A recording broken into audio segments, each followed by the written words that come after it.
This obsession with transgender. 2015, Caitlyn Jenner becomes a woman, quote unquote. Chief virtue of the West used to be freedom. We're not talking about freedom anymore. We're talking about autonomy. And that sounds like freedom, but it's actually just bedlam and chaos. Adam and Eve, and they're given no boundaries except for one. You can eat of any fruit you want, but of the tree of the knowledge of good and evil you shall not eat, for the day you eat of it you shall surely die. Serpent comes into the picture, and he says, did God really say? And what do Adam and Eve do in response? They misquote God back. They added to his command. In other words, they want autonomy. Please introduce yourself. Sure. So I'm Abdu Murray. I'm a lawyer by training. I was a Muslim, and I became a Christian in the year 2000. I'm passionate about matters of faith, and I'm passionate about matters of culture. When someone asks you what is God like, is the single most important thing about you. Post-truth culture, loosely defined, is a culture that elevates feelings and preferences above facts and truth. Post-truth says truth does exist, but it's subordinated to my preferences. My preferences and my feelings matter more, which means that if the truth happens to line up with my preferences, great, let's use it, let's talk about it. But if the truth happens to not, if the science or the logic or the philosophy or the history flies in the face of my narrative, well then when you use it, you're being a bigot, or you're being oppressive, or you're being close-minded. What's up, ladies and gentlemen, boys and girls around the world? I'd like to welcome you back to Real Talk with Zuby. On today's episode, I'm going to be talking to a public speaker, an author, and the founder of Embrace the Truth, and this is Abdu Murray. Welcome to the show. Thanks for having me, Zuby. This is great to be here. Great to see you. Yeah. Welcome to Dubai. Oh, it's wonderful to be here. It's my second time. Yep. The first time was in the summer, so I had that commensurate wall of heat that hits you when you walk outside. But right now, it's awesome out here. It's really, really beautiful, and I love this place. I mean, the hospitality is second to none, and just the scenery is just wonderful too. So it's great to be here. Awesome. Well, first things first. Yeah. For my audience who are not familiar with who you are and what you do, please introduce yourself. Sure. So I'm Abdu Murray. People often ask me, Abdu and Murray, what's the deal? How do you have this like Middle Eastern first name and this Scottish last name? And the story I'm told, because I wasn't there when it happened, but when the family came over to the United States, our last name was really pronounced Murray. And so when we came over, they said, hey, what's your last name? And we said, Murray. And they said, okay, that sounds like a Scottish guy saying Murray. So they wrote that down, and that's what happened. But so I'm a lawyer by training, and also practice law for a major law firm, commercial litigation for a long time. I was a Muslim, and I became a Christian in the year 2000 after a 9-year search into the historical evidence for the Christian faith, and found it to be credible on so many levels, and answered really serious existential questions and philosophical and scientific and these kind of things. And so then I went into public speaking, where I talk about the intersection of issues of faith, particularly the Christian faith, but different faiths of all kinds, how faith intersects with culture, especially emerging cultural trends, and various things with the credibility of the Christian faith. Does it match up with philosophy and theology and these kind of things, and how does this stack up in the competition of worldviews that are out there? So that's what we do at Embrace the Truth. It's an organization where we have a small staff, and I'm the speaker and chief speaker and writer. And I got a great research assistant who helps out as well, but that's what we do. So we travel all over the world to do that. In fact, that's what I'm doing here in Dubai, is just to talk about, to see sites, to see friends, and then occasionally speak on some of those topics. Fantastic. Well, we're going to get into those, but I want to learn a little bit more about you first. So you said your family went over to the States. Where from? So Lebanon. Okay. Yeah, from Lebanon. My understanding is, based on the history that's been relayed to me by quite a few people, is that my great-grandfather had come over, and then my grandfather was actually born in Indiana. Okay. But then they moved back when he was a baby, back to Lebanon, and they were there for a long time, and then the parents, the family emigrated back to the U.S. in the late 60s. And that was that. We just, with a lot of Lebanese, a lot of Arabs generally, but a lot of Lebanese in specific, they ended up going to the Detroit area because of the availability of jobs that were easy to get, working in automotive on the line. And like a lot of the Middle Eastern immigrants, they came together, they lived multiple families in one house, they shared the bills, they worked at the auto industry, they got enough money to open up their own businesses, and then bam, they started doing that. And so that's what happened with the family. Interesting. Yeah. Well, tell me a little bit more about your parents. They're both from Lebanon? So my mom is actually from the States. Okay. And she was Catholic. And my father, when he came over, they met while he was working at a restaurant. And she converted to Islam when she met my father. Okay. And, well, not when she met my dad, but shortly after. Yeah. And then they got married and all that. So my dad and that family came over from Lebanon. And then I was born in Detroit, and then we moved into the suburbs because my dad and my mom were keen on us getting a really good education. Because you know how it is, Middle Easterners, education's everything. So they wanted to make sure we got the maximized opportunities and all that. And my dad and my mom both worked really, really hard to make a better life for us. Because my dad grew up pretty poor in the old country, in a small village in the south of Lebanon. And he did not want that for his kids, and so he worked really hard to make sure that we had all the opportunities available to us. And they did a great job because just a very happy childhood, very happy life, and a strong family. It's good to hear that. Yeah. So what was it that led you to doing the work that you do now? I mean, it's a pretty unique thing that you do. Yeah. Traveling around the States, traveling around the world, talking about the intersection between faith and culture and society, tackling different issues, all of that. Yeah. It's quite an unorthodox path. So why did you decide to choose it? And you can start the story from wherever you feel is a relevant beginning. Yeah. So I feel like, I think one of the reasons is I'm a natural born advocate. There are people who are born with certain skills and certain passions. And I fundamentally believe that we all have a general purpose. And the general purpose of life, I think, from my perspective, is to know God and make him known. I think there can be no greater thing that a person can have in their life than to have a connection to the divine. I believe that there's a God who wants to connect with us. And that's our general purpose. But we all have very specific purposes based on how we're wired. And I'm wired as a natural born advocate. Speaking in public has always come somewhat easy to me. I love the way words are put together, the way you can craft words to sort of express a truth in a beautiful way. I'm a big fan of that, so I was always like that. So when I went to school, I actually did my undergraduate in psychology, ended up getting a law degree because I was a natural born advocate. I like the way evidence works and how you can marshal evidence to make a case for something. And that's what law school helped me to do. And then being a lawyer, same thing. You could make a case for something.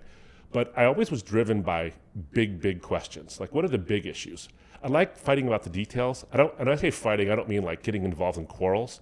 I'm a big fan of getting involved in an argument, but in the classical sense of an argument, where you and I are having a discussion, let's say, and you have a position and I have a position. And if you put together a good argument, a series of premises that, if true and logically valid, lead to a conclusion, and we debate that issue.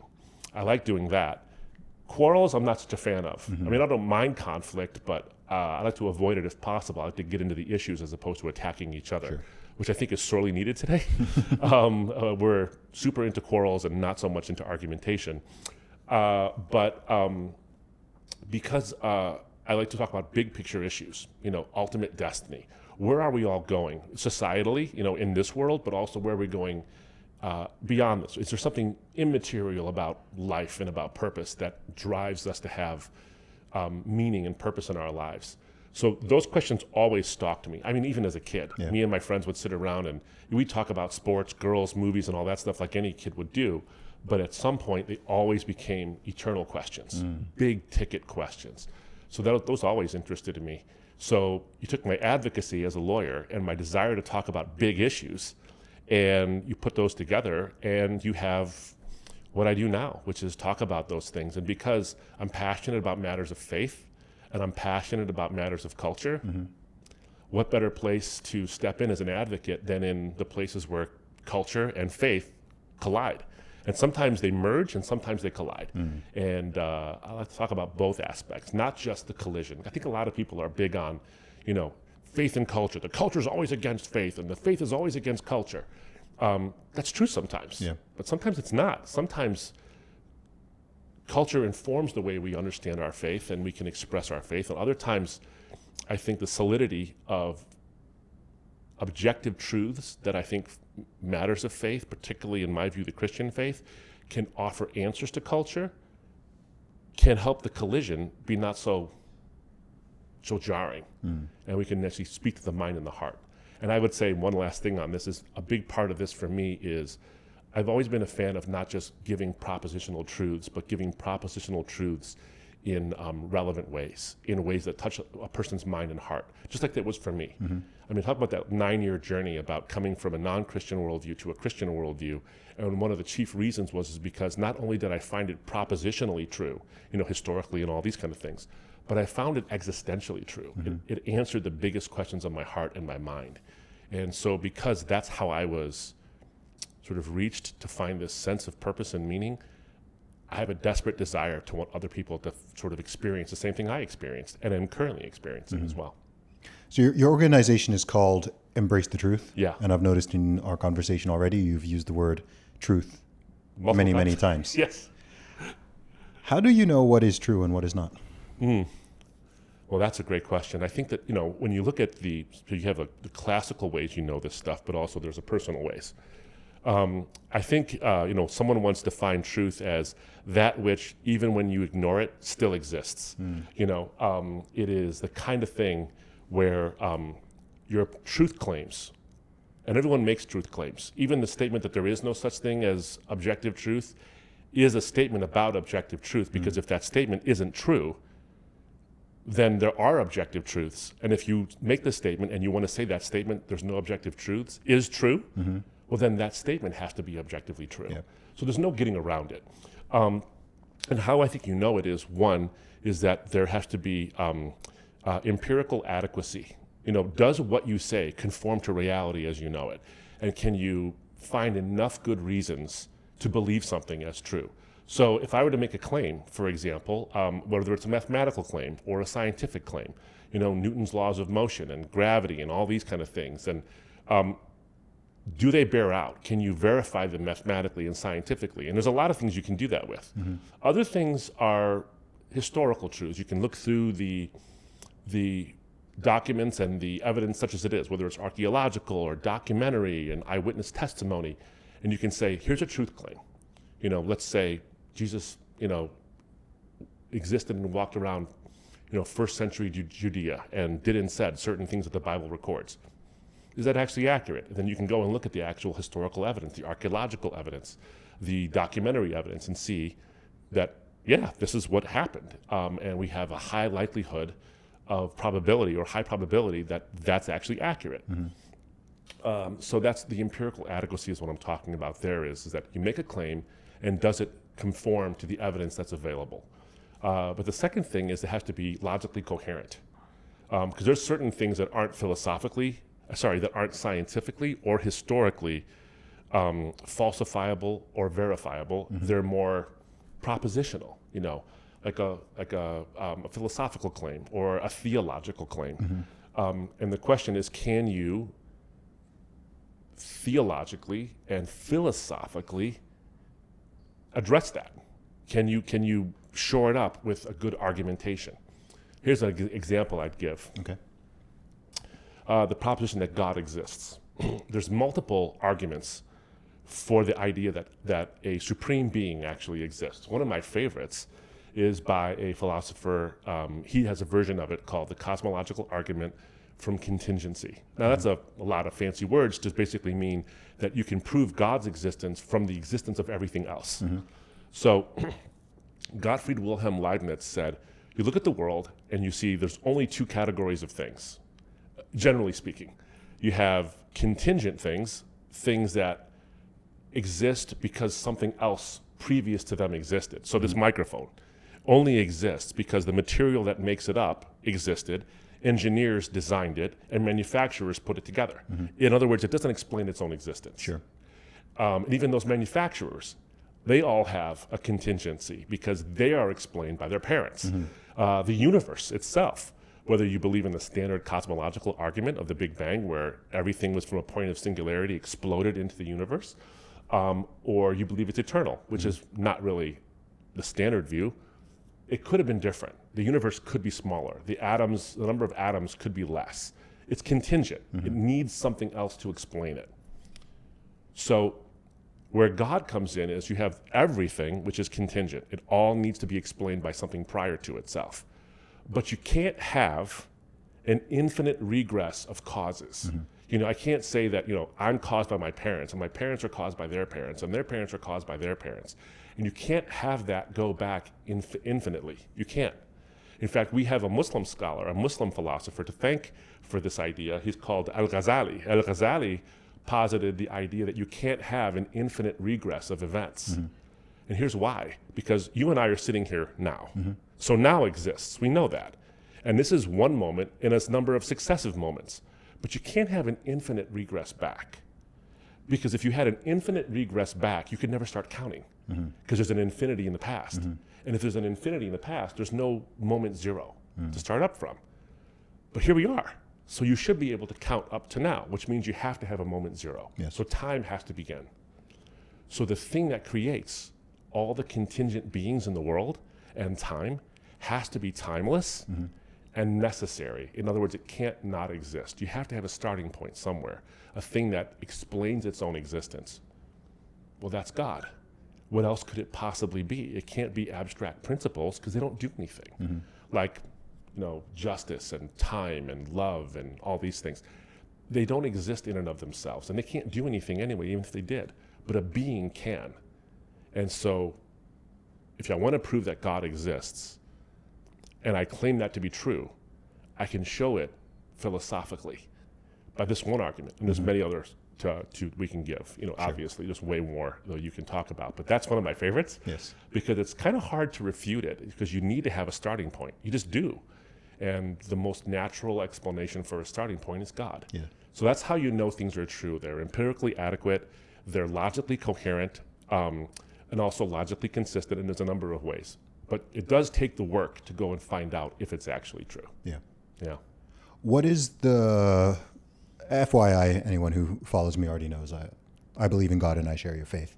But for the sake of argument and explanation, given this is your world, what do you think is the strongest argument against that particular line of reason as evidence for God? Because I myself have made that argument for people when they ask, why do I specifically believe that God exists, or, what is my logical and rational perspective? That's one of the arguments that I've used, but I'm curious from your perspective. Yeah. Obviously, there are millions of people out there who do not believe that, and they also think that they hold the truth, just like you think you hold the truth. Yeah. So for the sake of argument and making this an interesting podcast, what do you think is the best argument against that? Yeah, and I've heard a lot of them because I do dialogues and debates with people who don't agree with me. In fact, that's my favorite thing to do, is to talk to people who don't agree with me.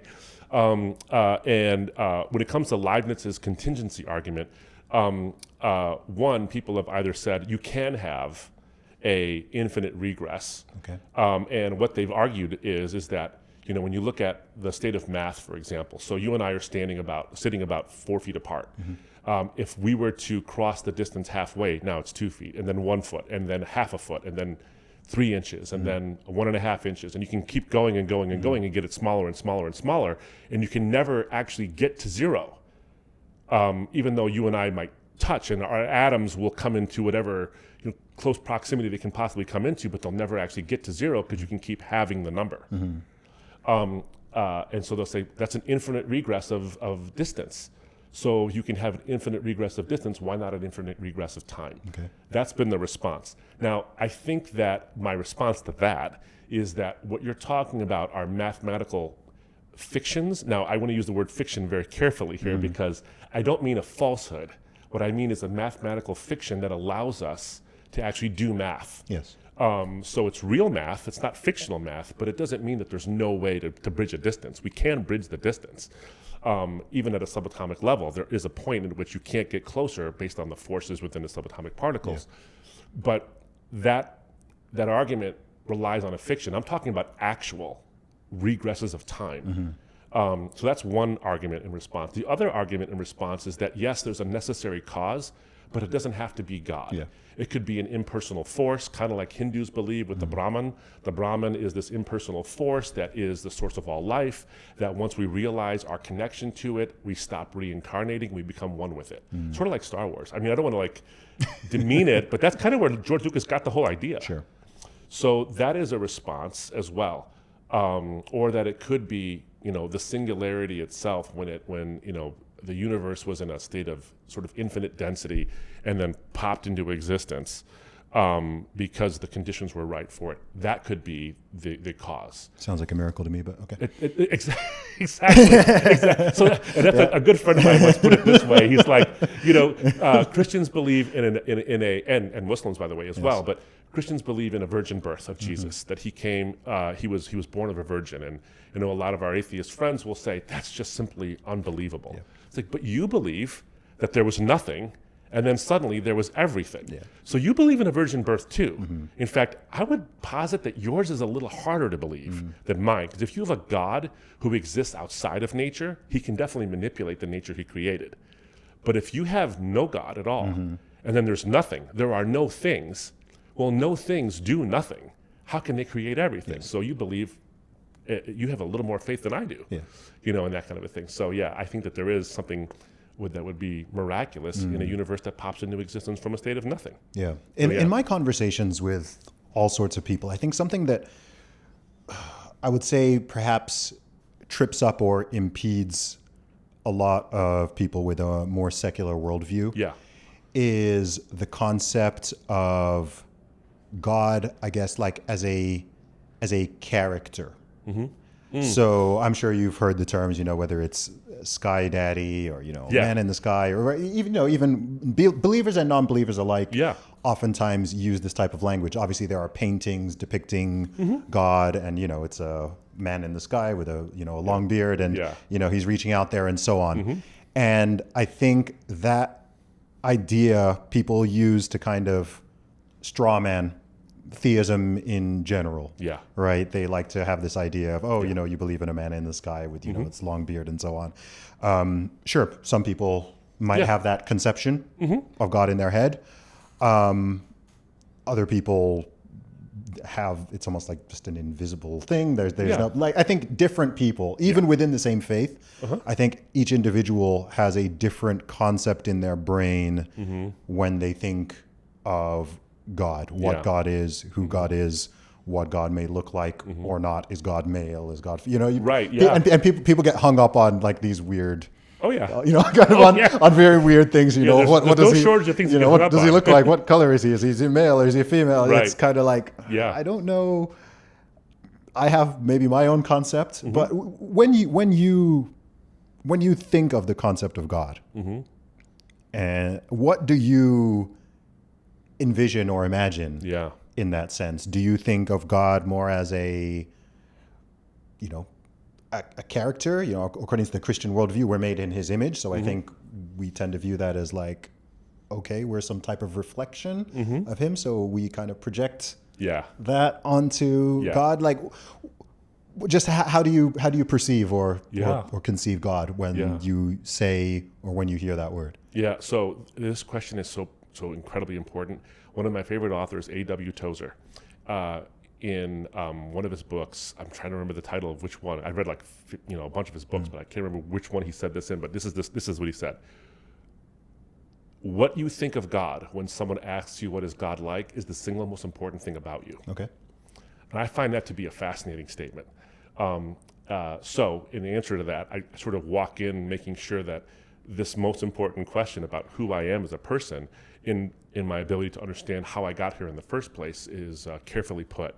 One is the Bible informs me, and I think classical monotheism would actually have this across all monotheistic faiths, but the Bible in specific for me would say that God is spirit. In fact, the Bible does say, in fact, God is spirit. And that all the metaphorical uses of the words like hands and a right arm and all that, they mean to convey certain attributes of God, but does God actually have a right arm?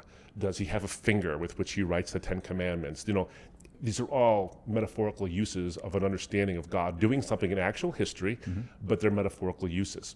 So I think of God, when I think of God, I think of him as the seat of all existence. He is not a being amongst other beings. He is the source of all being. This goes back to the Leibniz argument, is that he's the necessary being without which nothing else could exist. So he is the source, the grounding of all of existence. And so I don't think of him, it's easy to anthropomorphize a being like that, to say, because I do believe there's theophanies. A theophany is simply a manifestation of God in the physical world. I think the Bible records several times when God appears in some form to people, in a mitigated form. Do you mean in the Old Testament? In the Old Testament, yeah.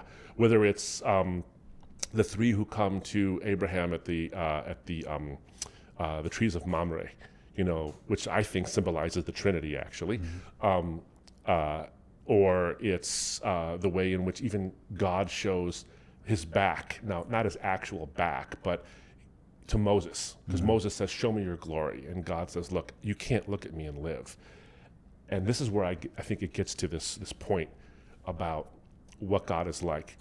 This story is such a powerful one because it's sophisticated.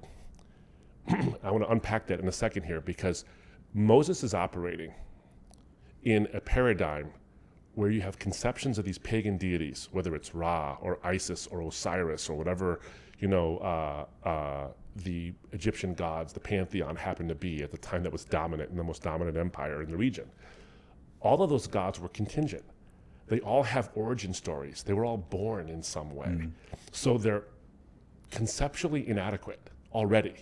And they, of course, mirror the Greek gods. The Greek gods, whether it was Zeus or Aphrodite or whoever, they came from the Titans. And the Titans themselves came from the primordials of Gaia and Kronos and all these things. But they even emerged from the ether, sort of this void that existed that everything else emerged from. So all these gods are contingent.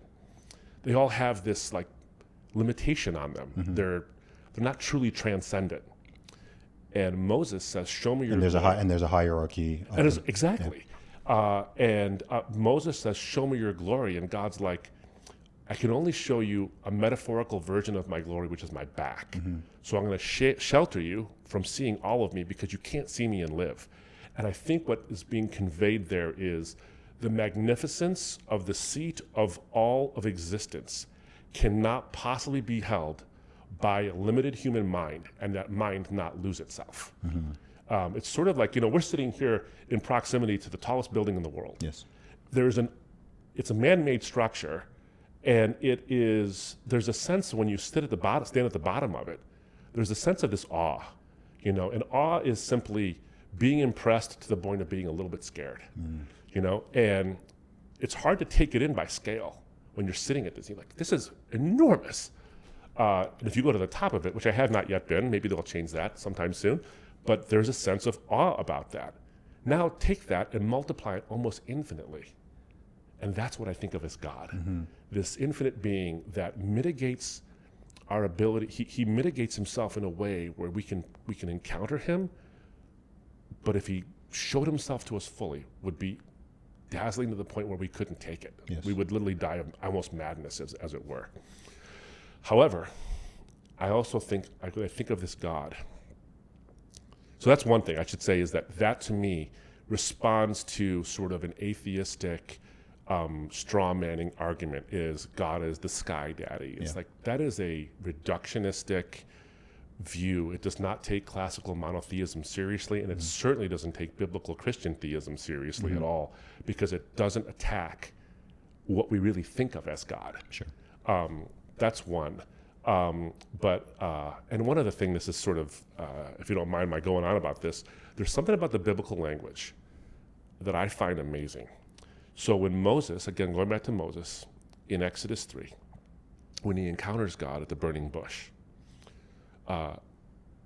he says, "No, who shall I say has sent me?" When he says, "Go to Israel, no Israel yet. Go to the Hebrews and tell them that God has sent you, and tell Ramesses to let my people go."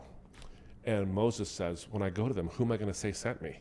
What is your name?" Basically, And what's interesting is this: we don't know exactly the way to pronounce it. It's the Hebrew letters Yud He Vav He, so we don't know how to pronounce it exactly. But let's just go with the standard way of Yahweh. It means I am that I am. That's remarkable to me, Zuby, because if you're going to give a name, you can give all these names, Hatshepsut, and the different pharaohs, and Ra and Osiris, and all these different names that mean whatever. But the idea that God says, I am that I am, is remarkable, because centuries later, Leibniz and others would come up with the contingency argument where they say God is a necessary being. He just is. Mm-hmm. And centuries before Leibniz, the Bible says God's name is I am. Mm. I am the necessary being. That's remarkable to me, because from Genesis, then you go to John chapter 1, and it says, in the beginning was the Word, and the Word was with God, and the Word was God. The Word. Mm-hmm. So God takes just centuries of philosophy and boils them down to his name.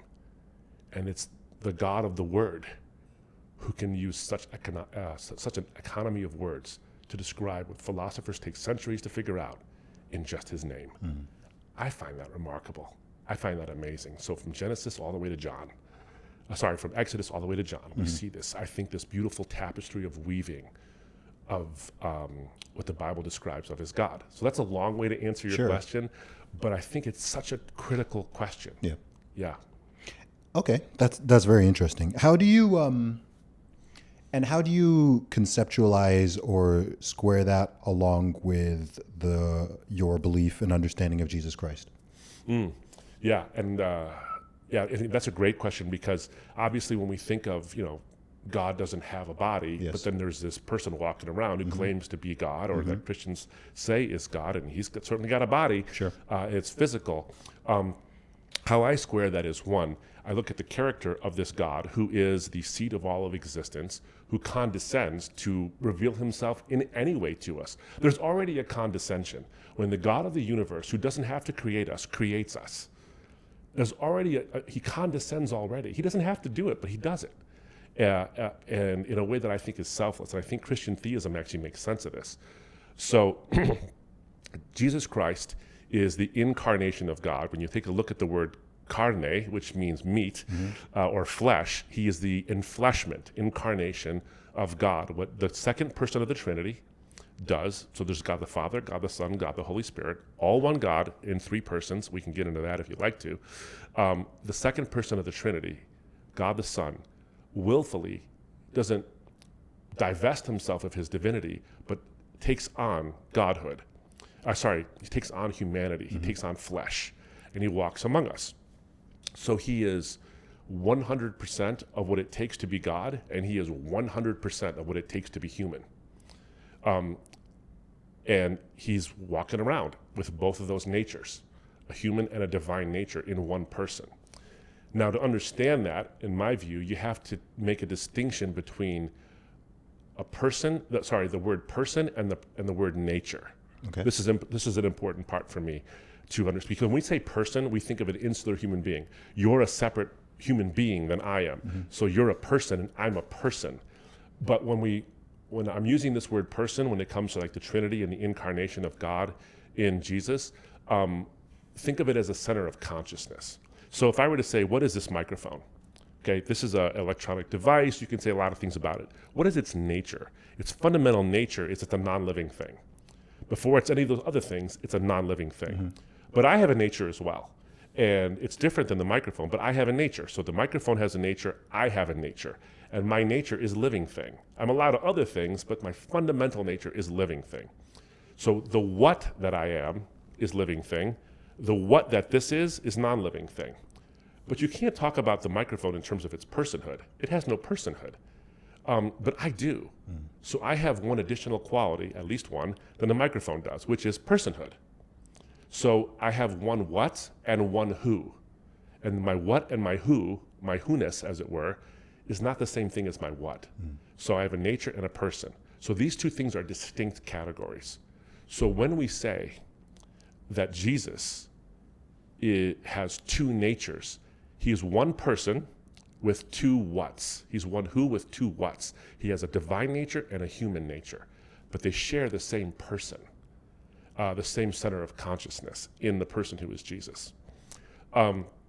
So that's how I square that, is that God has found a way, and you would think that an infinitely powerful being can take seeming paradoxes, not contradictions, but paradoxes, and find a solution. And so he does that. And so that's how I understand Jesus to be the second person of the Trinity, incarnate and enfleshed. Does that mean that he's somehow limited now? No. I've got three great kids. My boy's 21 years old now. But when he was far younger than 21, when he was, in single digits, and as a father, a new father, you're gonna enjoy this whole thing when you play with your kids, and there's gonna be just physicality in the playing with them. When my boy and I would wrestle, I did not use my full strength because that would be a crime. But I wanted him to exert his. Yes. So I got to give enough resistance to enjoy the physical experience without going too far with that. Did I suddenly not have all the faculties and strength because I resisted using it? Of course not. I emptied myself of my full strength for a limited capacity of helping my son grow physically. The Bible uses the word kenosis. The Bible says in Philippians, I believe it is, chapter 2, that Jesus emptied himself, that God the Son emptied himself. The Greek word kenosis means not to completely divest yourself of your power, but to restrict yourself, to restrict your power, so that he could dwell among us as a servant. So how I square the whole thing is that Jesus remains fully divine, incredibly powerful. He can work miracles. He can calm the seas. Nature obeys him. He can forgive sins. And who alone can forgive sins but God? And you see him do this. And yet he also restrains himself. And he allows himself to even go to a cross for a specific purpose. And that purpose is to pay a penalty that I deserve to pay. But I can't afford to pay, because that penalty would put me outside of God's presence. And so in order to bridge that, he has to be my representative. He has to live as a man or as a human so he can take the place of a human and pay the price that humanity deserves to pay. But because he's God, he's perfect. So he has no debts of his own. Because if he had his own debts, if he was just another guy, he'd have his own debts to pay. Therefore, he can't pay mine. He's got his own stuff to worry about. But because he's perfect, he doesn't have any debts to pay, so he can pay my debts. So that's why I think Christian theism, that's why I love it so much, and I can go on, and I won't, because that's rude. But it coheres so wonderfully to me. So my conception of God as the seat of all existence, and then this person of Jesus who's walking around among us as the seat of all of existence, still condescends to walk among us on this forgotten outpost and die in this lonely hill in a province that was inconsequential to Rome, but they still kept it around, so that when the message spread into the most powerful empire of the world, the rest of the world would hear it. I just find such divine timing in the history of the whole thing. Well, you've said a lot there, and yeah, there's a lot there for listeners wherever they are in their faith journey or lack thereof. I think there's a lot for people to ponder about.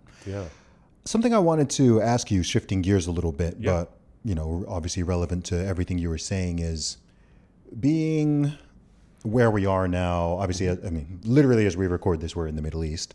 But we are both Westerners in many regards. I'm from the UK, you're from the US. And over the last decades in particular, there has been a shift in all sorts of things. Culturally, religiously, socially, legally. We're going through a strange phase. I'd say the last decade in particular, 2015 to 2024 was a very strange one culturally on many, many levels. What do you think is, this is a big question, so you can answer this however you see fit. But what do you think is going on in the West that is at the roots of a lot of the social and cultural, I would say, degradation or regression. Perhaps some other people would call it progression. I agree with the former, not the latter. Okay. It's difficult to even articulate the question because I think everyone knows, regardless of someone's beliefs, I think everyone who lives in the West, whether you're in Western Europe or US, Canada, Australia, everyone knows, any sane person has felt this strange shift and weirdness that we've all kind of been living through. It seems like truth itself has become much more up for debate. I've heard you use the term post-truth society, as of other commentators, that we're living in this post-truth society where instead of talking about the truth and opinions, we talk about his truth and her truth and my truth and your truth. And, everything's, whatever you feel is the reality, which in itself seems a bit of a religious claim, but doesn't it? I don't. What do you think is at the root? What do you think is at the root of it? So at the root of it, and at the risk of sounding a little bit like a broken record, is I do think the Bible speaks to this specifically, which is why I think there's this great phrase. It's a phrase that forms the title of a book by Leslie Newbigin. It's called "Christ, Our Eternal Contemporary." Okay. I love this phrase because eternal contemporary means that though he's ancient, he's always relevant. And I'm going to defend that in a second. Okay. So the post-truth culture. So in 2016, Oxford English Dictionaries has a word of the year every single year. I think 2024's word of the year was brain rot, which totally makes sense. Yeah. I didn't know what this term was until I asked my kids, and they told me, I'm like, oh, I know a lot about what brain rot actually is.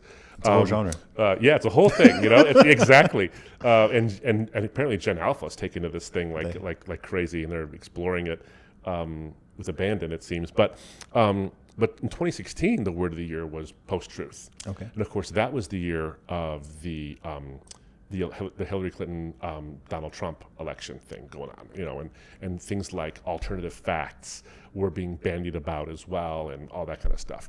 So post-truth was coined, I believe, in 1992. Okay. But it was used 2,000 times more often in 2016 than in all the years previously combined.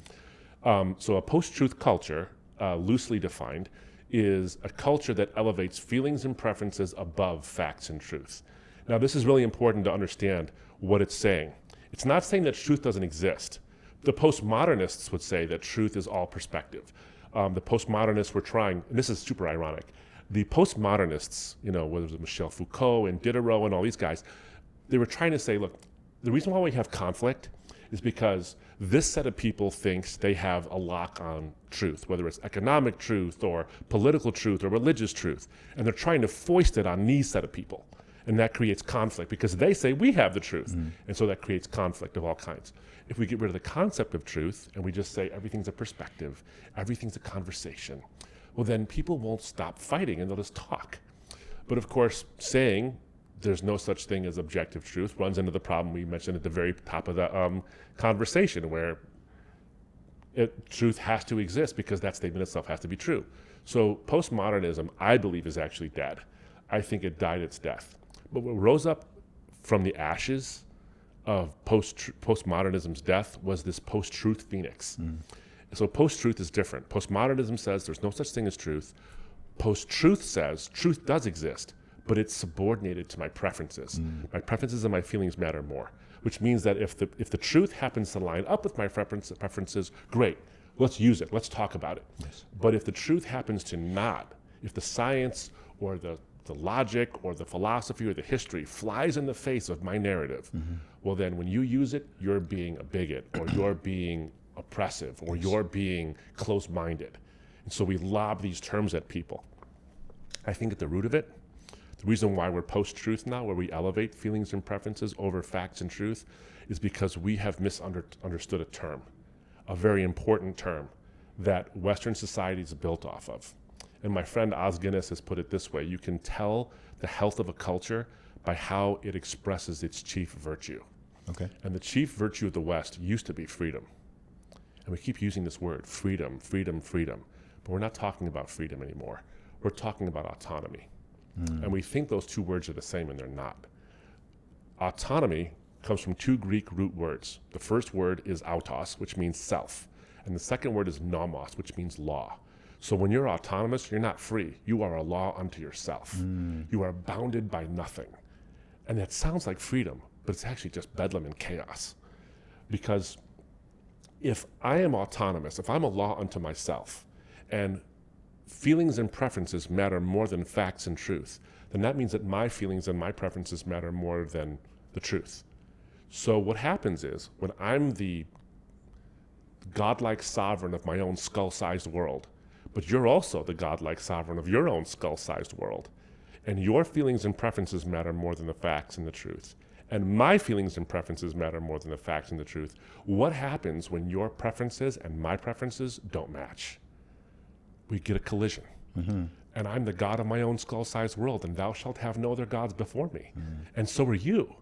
And so now someone has to lose in the fight. And the person who wins is not the one with truth on their side, because truth is now on the bottom shelf. We don't care about that anymore. It's put in the closet. The person who wins is the one who has power, the biggest microphones, the biggest audience, maybe even the most guns. And so you can see the irony. The postmodernists got rid of truth to avoid conflict, but it dies under the logical weight of its own inconsistency. Post-truth results in only conflict. So we've come to this spot now where we just yell at each other, and I call it the Hitlerization of social commentary. Oh, wow. If someone doesn't agree with me, they're Hitler, or Mao or Stalin. Pick your despot. They always pick Hitler. They always pick Hitler. He's just easy to pick. But notice what I said. It's not that you disagree with me. If you disagree with me, you're Hitler. That's not what the culture says. Sure. The culture says, if you don't agree with me, you can't even be neutral. You can't even have a nuanced position. No. Nuance is punished. And you can't have a considered opinion like, I don't know what I think about that. I'm going to look into it. No. Nope, sorry. Agree with me, or else you're Hitler. Yes. Silence is violence, these kind of things. And I understand that silence can sometimes be a bad thing. But sometimes it means that you're just being careful. Yes.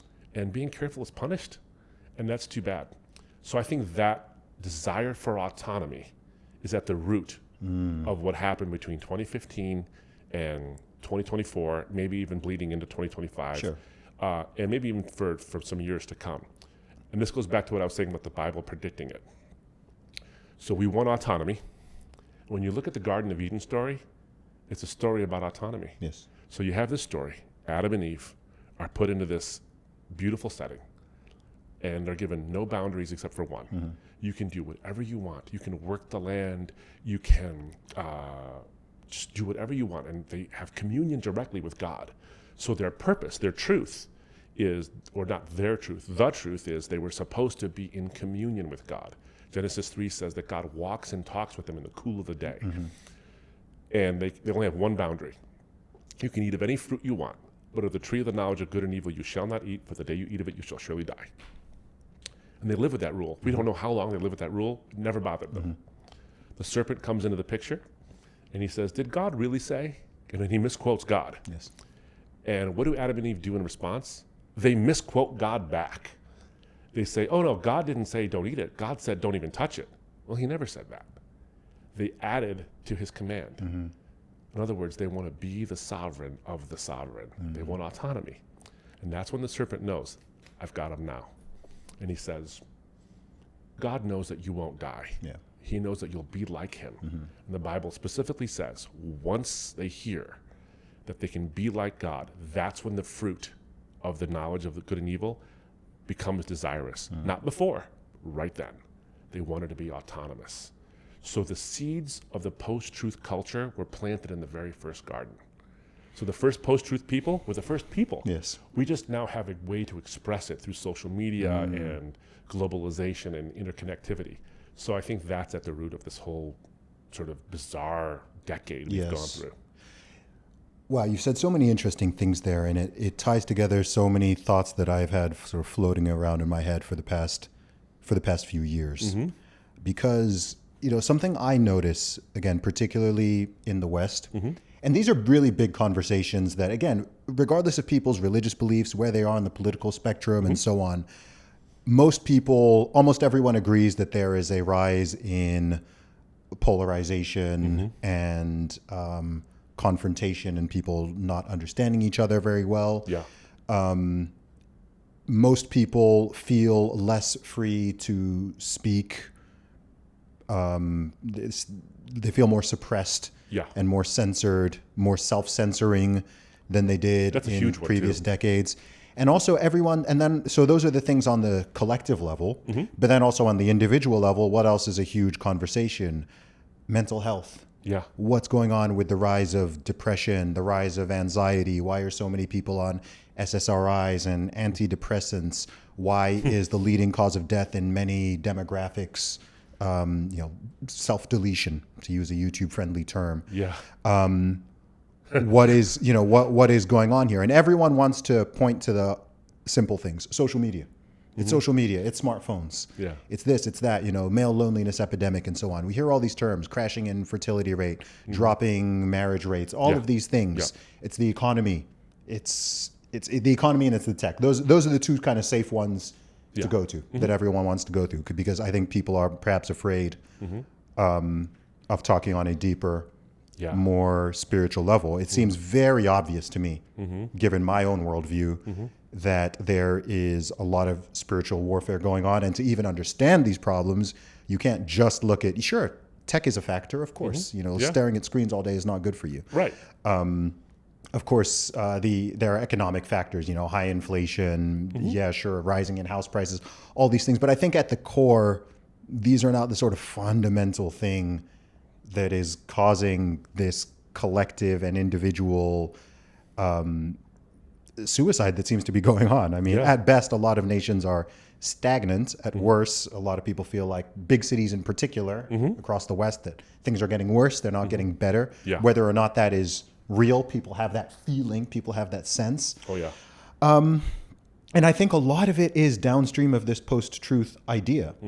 And I think it's very deranging for people. Yeah. I think it's very confusing for people to walk around all day long and to be in different settings and to constantly have to be pretending and self-censoring and acting. I mean, look, to take the most obvious example, and I feel like this has been, I must have talked about this subject on 100 different podcasts over the past 6 or 7 years at this point. Yeah. But I'm not the one who brought it to the fore. Yeah. Right? But for the past decade, this obsession with transgenderism.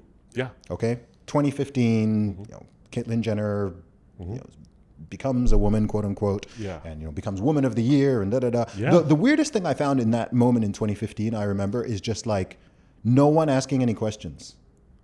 Right? Like it was so weird, right? That was the weirdest thing to me, of like, okay, so you've got this man in his 60s who is not even an unknown, like a famous person, Olympic athlete, won medals as a man in, various categories and so on. And then one day, says, quote unquote, I identify as a woman. Right. I'm living my life as a woman now. And no one goes, what do you mean? What does that mean? Yeah. Pardon? Like as soon as I'm like, all right, I have some questions, right? Like, sure. And no one did that. It was just like, boom, all of a sudden, whoop, the pronouns change. And it's not just, there's no questions. It's just celebration. And now this is a woman. And everyone is supposed to just like, accept it. It was like a very strange moment to me where like, everyone just suspend everything you've known your entire life. Yeah. Right? Don't ask any questions, or you're a bigot, you're a transphobe, you're a hater, what, like, just go with it. Yeah. And then that was kind of like the first mainstream version of it. And then literally for the next decade, it's been this whole thing. Of course, you can talk about what's going on with the sports and locker rooms and pronouns and this and this and this. And it's just like, first of all, it's like, where did this issue come from? Like, why is this the topic? Like, why is this so important? And also, how and why are just millions of people suddenly either going along with it and pretending they've suddenly believed this forever, that, men can become women can become men, whatever, gender is fluid, it doesn't exist, so on. There's infinite genders, make up your own pronouns. Like, I existed in the 90s, I existed in the 2000s, I existed in the 2010s and early 2010s, and no one was like, even with the most progressive people were not on this bandwagon. Yeah. Yeah. And suddenly it's here. And then on the other side, you have people, which is probably the majority, where there's just the fear. And there's the silence. There's the silence of just like, in their head, they're probably like, all right, I don't really get this. This doesn't make sense to me. But I don't. To. Yes, Yeah. I must acquiesce. Yeah. Let me at least just shut up and kind of just go with, oh, you want me to call you she? Okay. You want me to call you they? Okay. Yeah. Just shut up. Don't ask questions. Yeah. And I think, recently we're kind of coming out of that. Yeah. Yeah. But yeah, like when you talk about the post-truth concept, it helps to frame all of this in a way that is more understandable because it's just been, it's been so bizarre. It's been a very strange place. So I have a book about this, the post-truth thing called Saving Truth. My most forthcoming book is called Fake ID. Okay. And it basically talks about, one, it uses post-truth, which I talked about more extensively in a previous book, but fake ID is about how we are misunderstanding what it means to be human. Okay. As a result of post-truth thinking. Because you said it so well in the beginning of what you were just saying, is that we're living in this confusion, this deeper conversation we're not having about, is it tech, is it economy, is it stressors, is it race relations, is it all these things? And the answer is yeah. But the deeper thing is a little bit more, I think, important. The post-truth thing is a big part of it. But what we've been telling ourselves for quite a few decades now are two, I call it cultural schizophrenia. Okay. Because we're telling ourselves two claims and being told you should believe both, and they can't possibly both be true. Okay. The first one is you're just a chemical machine. You are a biochemical machine, and we even say it in overt ways, like whether it's Daniel Dennett or Sam Harris or whoever else from the so-called new atheists of the past and their more recent iterations, like Alex O'Connor or others, who might say, there's no soul to you at all. There's nothing immaterial about the world. You're just, that's what you are. You're a bag of chemicals. I'm not sure Alex would say that necessarily, but those guys have other. I think he's softening. Yeah. But you're just a machine, and there's nothing immaterial about you. But the competing claim is you're the God of your own universe. This is the whole post-truth thing. So you're either a machine or you're God. You can have whatever you want, and you dictate reality as you like it. But you're also this machine. Those two things can't both be true. And so you have, I think, especially a younger generation, whether it's Gen Z, the sort of younger end of the millennials, who've been hearing this and hearing this and hearing this. And in an age of inundation of information, they're hearing all of it all the time. Yes. And the mind can only bounce between two opposite poles of a contradiction for so long before it just stops and says, I don't get it. And so, yeah, tech is a big part of it. And Jonathan Haidt's book will tell you, the rise of the smartphone and social media. Yep. But that's a symptom. I fundamentally believe it's a symptom of this desire, the natural desire of humanity to make sense of the world around it. And you cannot simply make sense of two competing opposite claims. Yes. And so what happens is the mind sort of snaps. I don't mean we're all suddenly nuts. What I mean is there's a learned helplessness. It's not this and it's not that. I'm trying to figure out which one it is. And so, boom, I'm just done. Yes. I don't even know who I am anymore. I don't even know what I am anymore. And this is the loss of personhood. And into why I brought up the new book is because I'm trying to address this cultural schizophrenia that's born of a post-truth culture where we're trying to make these two things. And I think you're seeing two cultural forces, gender identity ideology, which I call bioclasm. So you have the word iconoclasm, right? So you have an icon. So iconoclasts are those people who take something traditional, the traditional icons of culture or of religion or of society, and they smash them in favor of a new paradigm. That's an iconoclast. Well, what we're doing now is we're smashing biology and saying it does not matter at all. It's just irrelevant. And so bioclasm is the smashing of that. That's what I'm calling the gender ideology that's enforced. That's so interesting. And I think it's part of why slowly over the past decade, there's been this sort of uniting that people may not have predicted between, let's say, more religious and traditional conservatives and sane, secular people who are like maybe atheistic or kind of like classical liberal types who may not be religious, but they're just sane and they don't think men can turn into women or so on. And there's this like, they've kind of been, the latter have kind of been like kicked out of their traditional tribes. Yeah. Right. Oh yeah. And, right. Because they refuse to go along because they hold firm to biology. Right. They may not. Dawkins. Dawkins is not a Christian, no. And he holds to it. And he's been deplatformed. Or Helen Joyce. Yes, same thing. but it's easier for them probably to have conversations with like religious conservatives about these particular topics than it is with their fellow atheist progressives who are fully on board with this gender ideology stuff because it's totally incoherent. And it flies in the face of, again, these are people who, if you go back to the early 2000s or the late 90s, their whole thing was just like science, biology. Right. If you cannot like scientifically prove it, then it's not. And so and now they have to do, they're supposed to be, you know, it's being demanded that they do the magic thinking. Otherwise they're bigots. Otherwise they're phobic. Otherwise they're all these horrible things. I mean, look at the J.K. Rowling situation and so on. Oh, yeah. And it's, I don't think they would have predicted that one. Yeah. But I think there's something, to me, there's something quite amusing about it all. That, you know, there's this idea that, oh, you know, with the new atheist movement, right? Like if we can just sort of root out faith and root out religion and anything that's non-scientific or quote unquote superstitious, if we can just root that out, we'll have this like super rational, super peaceful, super tolerant, super free society. And instead, we have to end up the opposite. Yeah, you kind of have like what we have. And there are a lot of these, what was the term you used to describe the sort of two? Cultural schizophrenia. There are multiple ones. Yeah, well, that's probably true. That's the thing. It's not like there's that one you said, and then there are so many. There are many when it comes to just like the sexes, for example, right? So simultaneously, like if you're a modern American or you're a modern Brit, you're simultaneously supposed to believe that men and women are different, hence even the need for feminism and so on. But also they're essentially the same. Anything a man can do, a woman can do. Anything a woman can do, a man can do. They're just kind of interchangeable cogs. You're also supposed to believe that.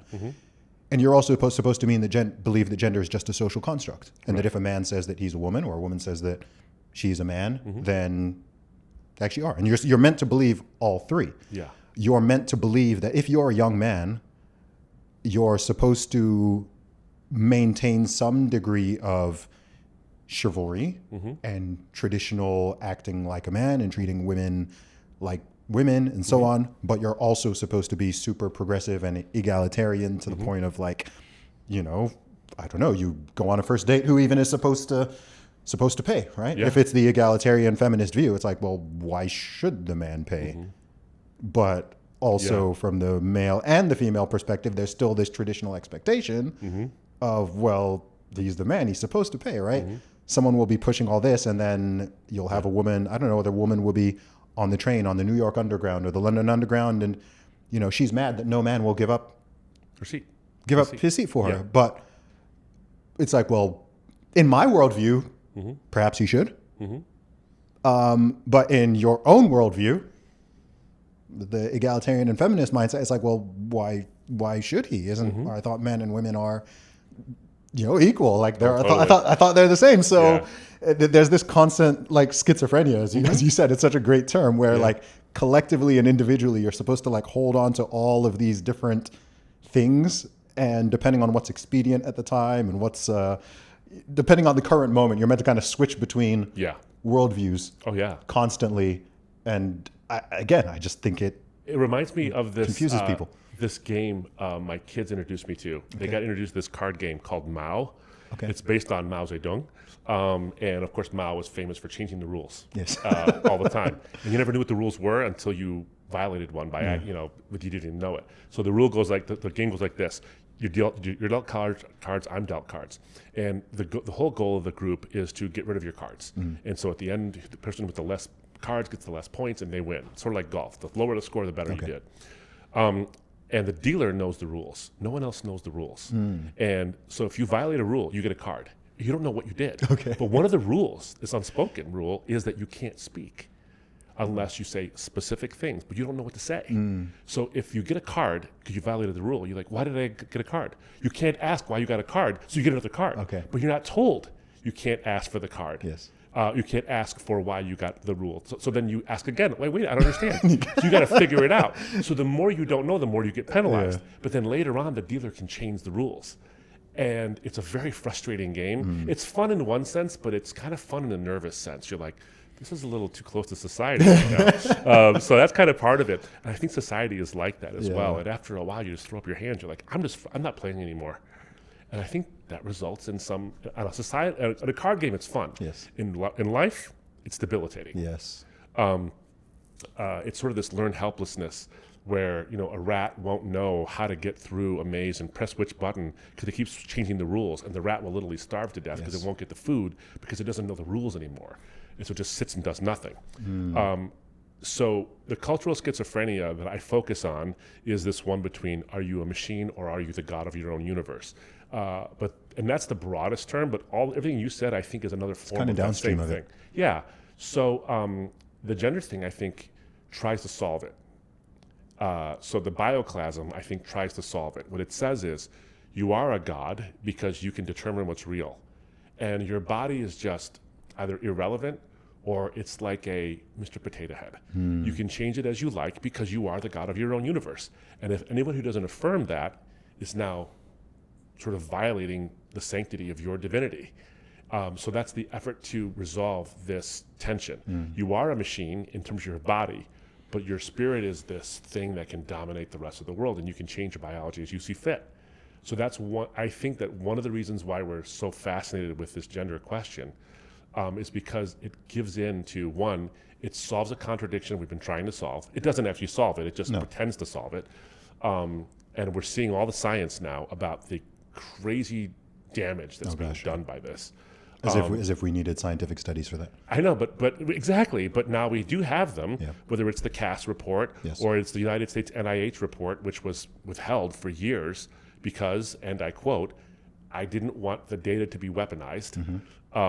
So the lead researcher withheld it, even though we knew that all the hormone blockers and all that stuff doesn't help anybody. Of course not. In fact, it might make it worse. And then various other studies that have just been suppressed on these kind of things, or at least ignored. So it's an effort to resolve the contradiction, but in making the omelet, an awful lot of eggs got broke. And some of those eggs can't be fixed. No. We had Chloe Cole on our podcast. Oh, geez. And she shared the story about how she wasn't suicidal. She didn't have these problems with, thinking about her life as like an inescapable cycle of pain until she started to transition. Yeah. And then it came later.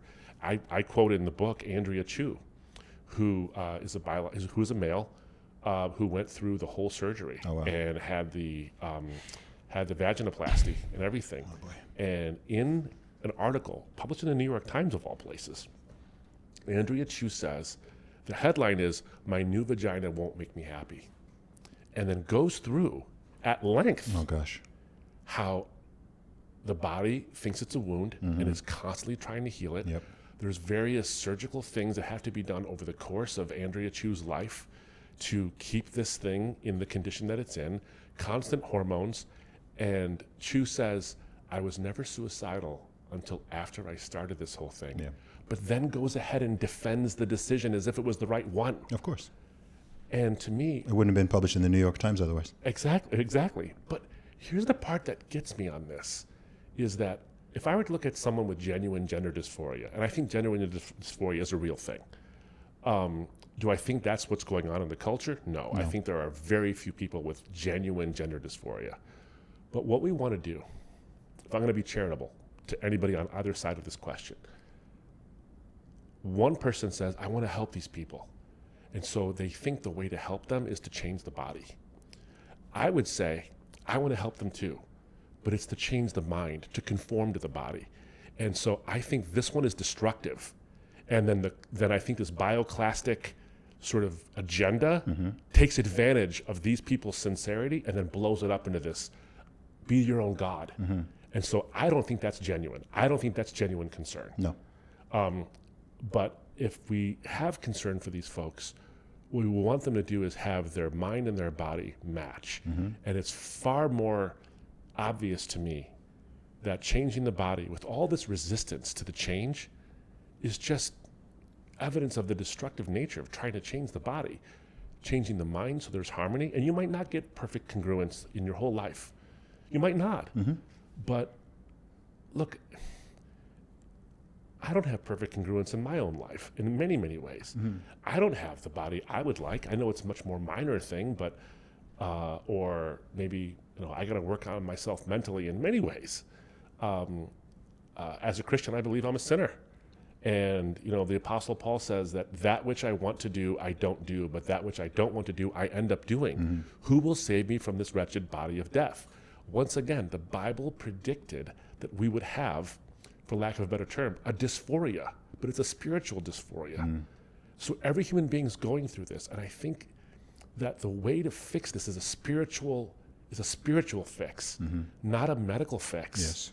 I believe in therapy and I believe in these kind of things, but we're ignoring the spiritual aspect of it, because the way to reconcile the you are God and you are machine paradox is not to say, yes, you are a God that can manipulate the machine. No, I think the way to resolve it is to do what Psalm 8 says. Psalm 8 says, what is man, O God, that you are mindful of him, or the son of man that you care for him? You have made him a little less than the heavenly beings, yet crowned him with glory and honor. So you're not the God of your own universe, but you're not a machine. You're this glorious thing in the middle. And if we recognize what that actually is, and what it means to be made in God's image, I think we can solve the contradiction, and I think we can have an anchor for people who don't know their identity. Yes. And who they don't have gender dysphoria, but they have this contagion that, and if the data is right, and I think the data is right, shows it to be a social contagion. Oh gosh, 100%. Yeah. That's not even debatable. It really isn't. It's not even debatable. Just like people, the whole studies can be useful. There's a time and place for studies, of course. But again, another thing that is kind of just annoying me about modern culture is this idea that everything requires a study and is completely unknown until a published study comes out. Yeah. And it's just do people not use their eyes and use their ears? You can observe things. Yeah. Even this whole issue we're talking about. Why is it going on in the West? Why isn't this a huge problem here in the UAE and in Saudi Arabia and in Oman and all across Africa? And if it were just this is just a state of humanity and this is something, then you will have huge historical evidence for it. It'll be happening all over the world at all times. It'll pervasive. Be yes. Yeah. I'm sure if you were to do a map of the incidence of, I don't know, quote unquote, transgenderism in youth, gender dysphoria in youth, it'll even be in pockets of the USA. Right? It's going to be predominantly in more liberal cities, in more liberal states, in more liberal counties. And oh wow, suddenly in this particular school there's 50 quote unquote trans kids. Oh, and then this conservative one over there, there's 0. And all across all these African schools, oh, there's 0. And across the middle, so and what about, again, didn't we exist in 1995, in 2005, in 2011? Where was this all? How is it suddenly, there's a 1,200% spike in obviously it's a social contagion. Why is it affecting certain groups more than others? Why are teenage autistic girls in particular 50 times more likely to go through that? Why are it's just even I don't even normally break things down by race, but even in a racial thing, it's why is it it seems to be predominantly middle class and richer white kids? Why isn't this an epidemic in the black communities and the Latino communities and so on? It's just insane. There was a point you made earlier, which again is something that's just, if people just use their brains and thought. Yeah. Okay. There are many types of dysmorphia that exist. There's anorexia, there's bulimia, there's bigorexia, there's phantom limb syndrome, there's all sorts of things. I don't even know the names of all the different types of dysmorphias that exist. In all of them, with one exception, we know you treat the mind. You treat the mind. Absolutely. Okay? If I'm going around thinking, I'm able to fly, no one is going to affirm me and say, yeah, actually you can fly. You know what? If you jump out that build, like, don't worry, Zuby, you can just fly. Even if I was walking around saying that, like, I think I'm actually a white guy, I'm actually Caucasian, and I'm like, trapped in the wrong. People would laugh. This has happened, by the way. Oh yeah, this has happened. There were like exactly, right? Yeah, exactly. White people talking about, I identify as, and people are laughing at it. Oh, and they get offended at it. By the way, exactly. People are laughing. People are offended, and then suddenly, like, you'll have a guy like me, big man like me, big man like you with a beard. And you're sort of like, oh, I'm a woman, and everyone's like, oh, this is a woman. You're not going. If you said that you were, a black man, people are going to laugh and like look at it crazy. Whereas, I mean, I'd say biologically, you're closer to that than you are to being a woman, right? Yeah, So right. I don't understand why. Yeah. I had a clip go viral on the internet, got millions and millions and millions of views. Where actually I was having a debate with a young woman on this whole topic. And I explained to her that transracialism is more logically coherent than transgenderism. And it is. Yeah. Because quote unquote race is actually a spectrum. Okay? So whereas like any child who's born, it's a boy or girl. Yeah. Boy or girl. All around the world, it's a boy, it's a girl. All through history, it's a boy, it's a girl. Okay? But what about race? Race is not binary. Right. Exactly. Right. It's not. It's not binary. Right. So someone might look at you and be like, "Oh gosh, like I don't actually know like what's your racial ethnic background." Like it could be a lot of different things. Children. All kind of exactly. My own son. I'm by blood. I'm Nigerian, Igbo specifically. My wife is half Cuban, half Panamanian. Actually has some Chinese ancestry and so on. I'm sure if you go further back like this, so like my son's a boy. He's a boy. He's a boy. Yeah. Like, what race is he? Yeah. Is he? I don't know. Right. Like, right. And that's true of so many people. And so it's like, well, surely, if you take any, I don't know, Barack Obama, people say Barack Obama is a black man. He's just as white as he is black. Yeah. Okay. Due to the actual social construct, people will say he's black. Yeah. Although he's just as white as he is black. But Barack Obama identifying as white or even identifying as Arabic is more coherent and more believable than him identifying as a woman. Yeah. But the former people would say, obviously. Yeah. Right? No, it's not even. Yeah. You just look at him and like if you just saw him and he said, "Oh yeah, I'm Indian," you wouldn't bat an eyelid. If you didn't know who he was, you wouldn't bat an eyelid. But if you said, "I'm a woman," you'd be like, "What?" Yeah. Right. Just again, I don't need studies. Like, just. Yeah. Well, so the thing with the studies is, it's so funny because the thing with the study, common sense, as they say, isn't so common. No.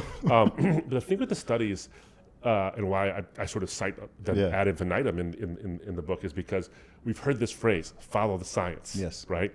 So without picking on people too much, you have this creed. So I don't know if it doesn't happen here. I'm sure it doesn't happen here. But in the States, you'll walk by a house and there'll be a sign out in front of the house. I know that one. And it'll say, "In this house we believe," right? And it's basically the secular creed. Yes. It's the same thing as the Nicene Creed. It's just, or the Apostles' Creed. It's just a secular version of it.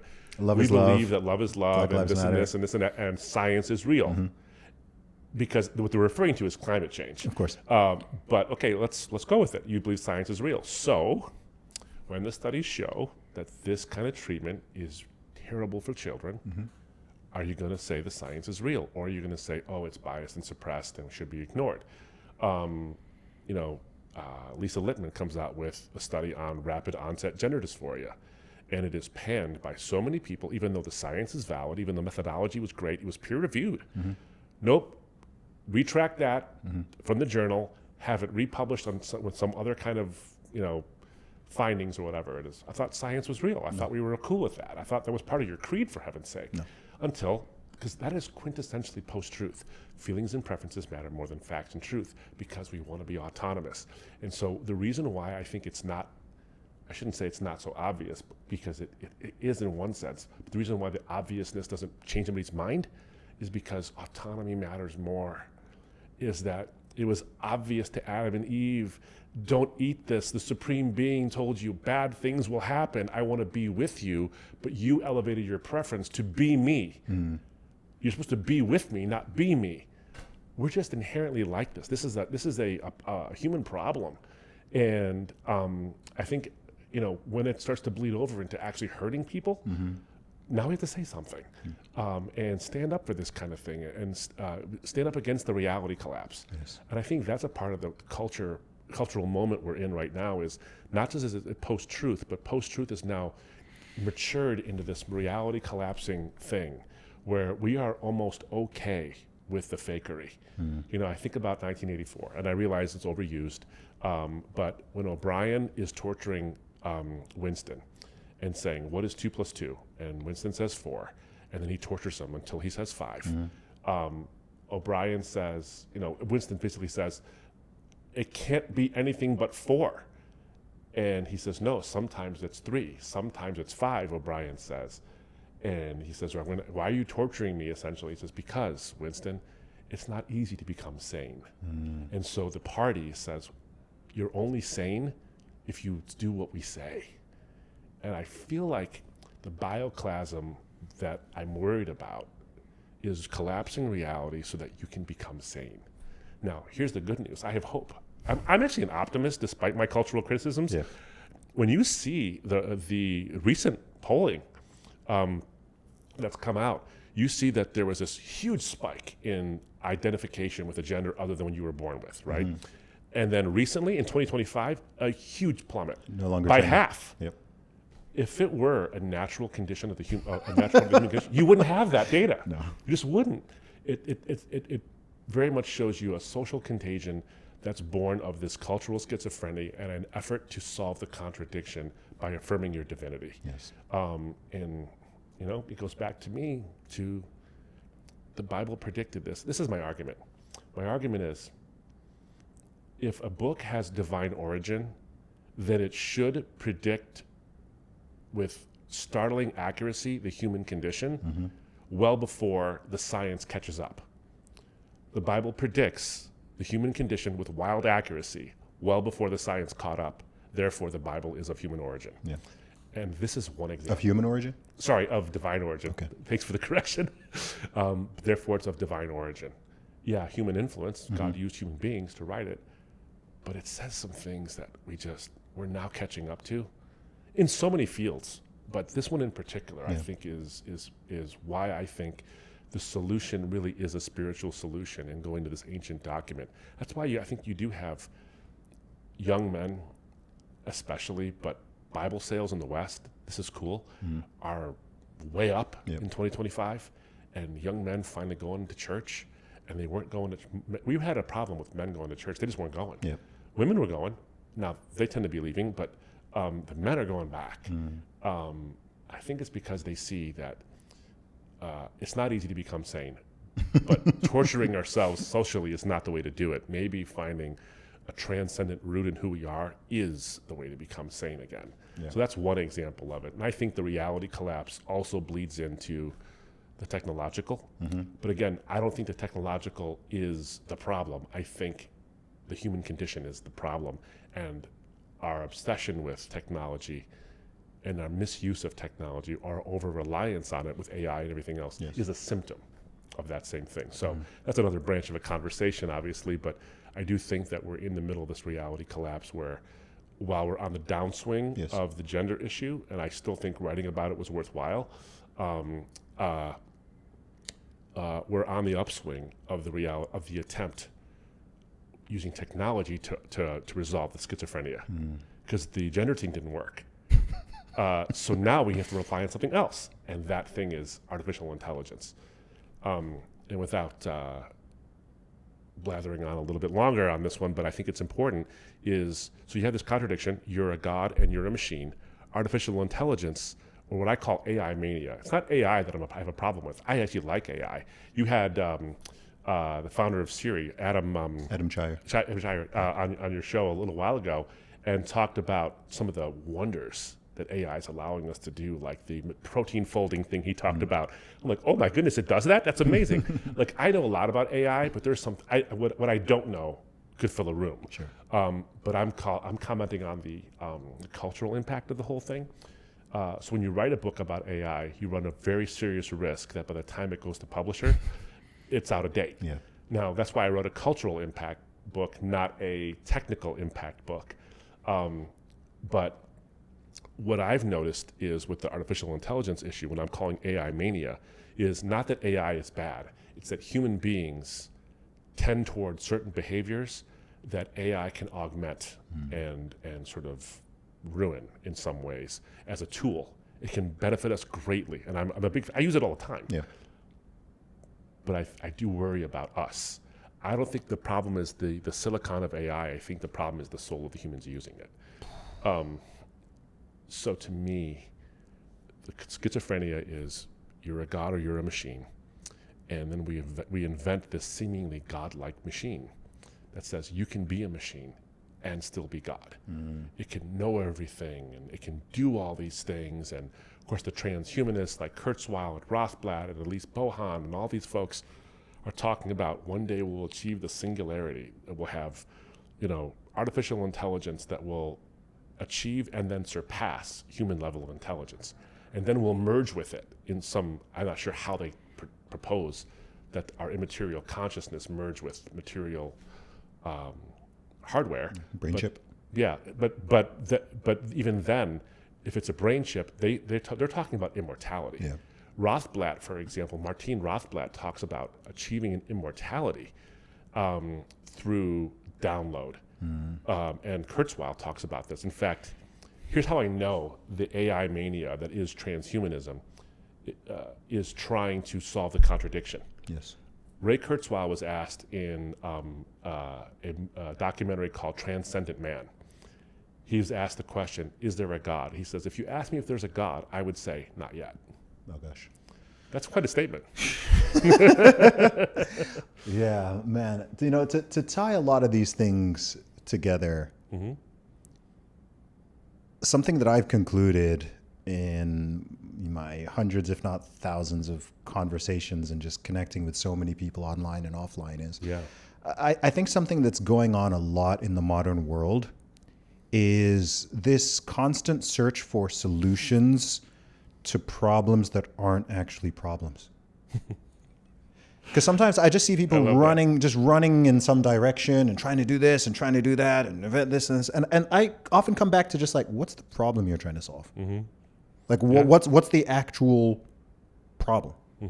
And this doesn't even have to get into tech things. This can be about like some of the DEI stuff, for example, when it's like, oh, we need to get, we need this in this C-suite exec in this company, we have, 75% of the people on the board are men, and we need to do this, and this is, I'm like, what's the problem you're trying to solve? What's the okay, it's 75. The problem is it's 75% men. And? Yeah. So what's the problem? What's the problem?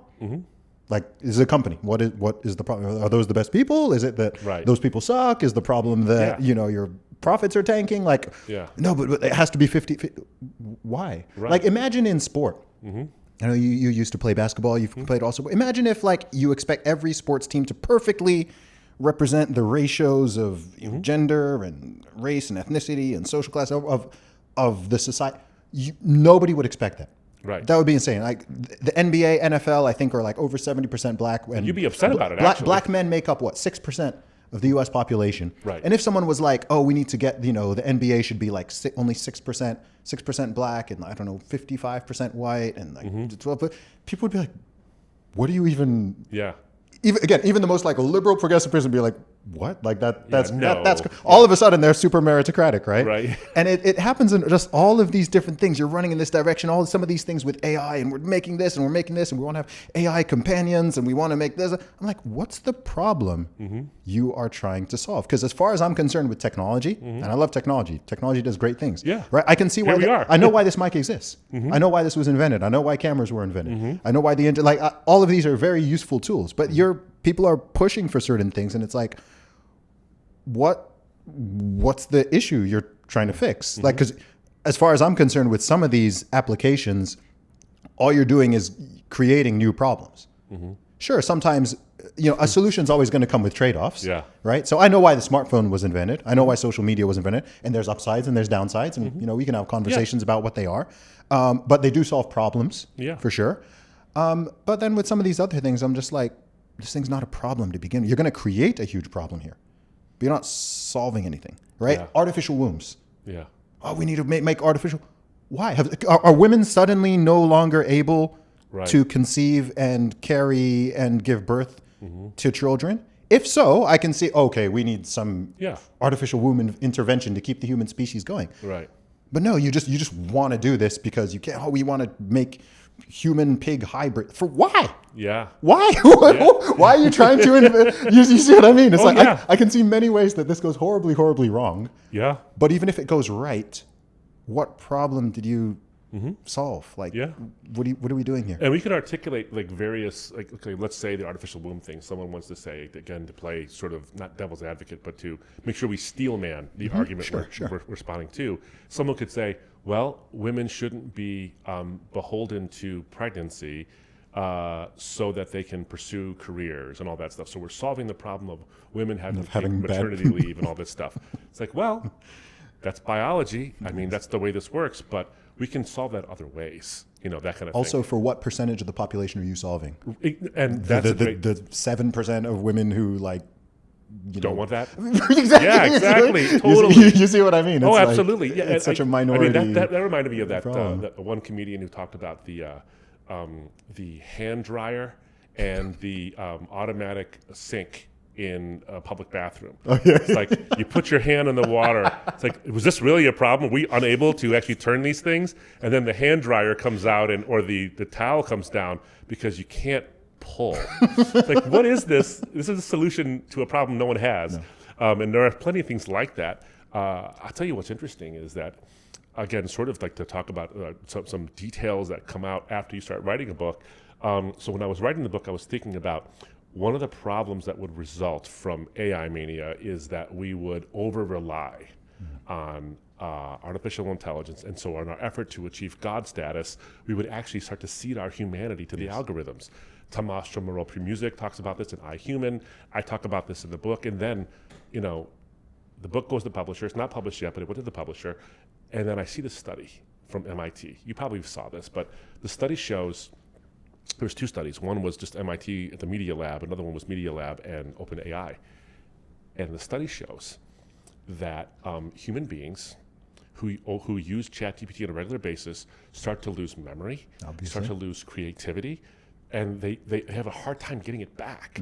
They start to have loneliness dependencies, especially when they use the voice feature. They start to have this loneliness epidemic. People who use Replica and Peridot, these apps that become their AI chatbots, they have tremendous loneliness problems.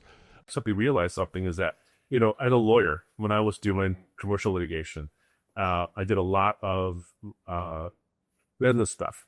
And one of the things that I noticed when I was litigating cases that involved mergers and acquisitions, is that there's no such thing as a merger of equals.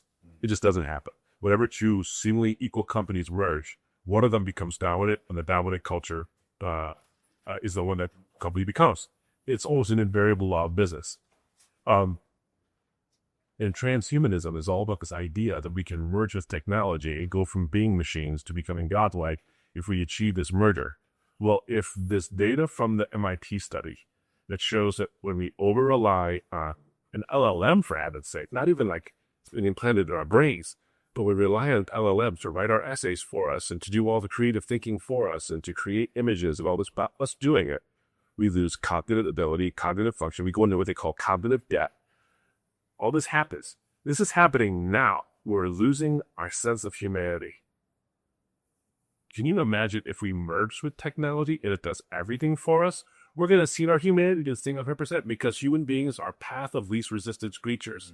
That's why the number of people who are physically fit is a lot lower than the people who are not, because we don't like resistance training, because we are inherently path of least resistance. Back to Adam and Eve. This is the quick way to learn about good and evil. God probably would have taught you this under the guidance in the Garden of Eden, but you know, for the quick fix. And that is, again, biblical wisdom. We go for it. And this study is just showing us that we've known this all along, of course. So again, technology is great. We just can't rely on it to be our savior.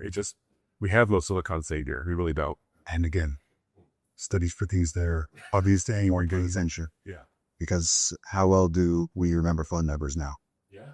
How well do we remember driving directions? Abdu, man, it's been wonderful talking to you about all of these different subjects. You're a man I could talk to. I know we could go on for hours and hours and go in depth on all of these different things. But before we close out today, where can people find and follow you online? And importantly, where will they be able to get your book? So you can find out more about us at embracethetruth.org. We have a litany of information and resources, whether it's written or our videos and that kind of thing. We have a podcast called All Rise on YouTube as well. So look up All Rise with Abdu Murray. And of course, I have the social media handles, the various things. You haven't got this up, is it just at Abdu Murray? It is until you get the Instagram. Because if you do at Abdu Murray, you'll get my cousin. You have to get at Abdu Murray 12, and then you'll get me on Instagram. But yeah, and then the book is set to be released in February of 2026, but it is available for pre-order demo, actually, on Amazon and other places. And as it wants to call it, Fake ID: How Identity, Ideology, and AI are collapsing reality and what to do about it.